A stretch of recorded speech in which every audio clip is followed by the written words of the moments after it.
How to fix no notification sound after iOS 26 update. So let's get started. For that, first of all, make sure your iPhone is not in silent mode. If your iPhone has a silent toggle, make sure it's pushed forward. Silent mode blocks all notification sound. After that, open up settings. Inside settings, scroll below, tap on sounds and haptic, and ensure silent mode is off. Also make sure ringer and loud volume is turned off.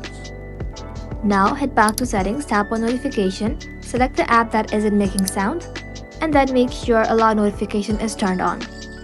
After that, first restart your iPhone. Press and release the volume up button, then the volume down button quickly, and just like that, press and hold the start button until the screen goes black and the Apple logo appears. After you have done that, swipe down to open the control center and check if focus or do not disturb mode is turned on.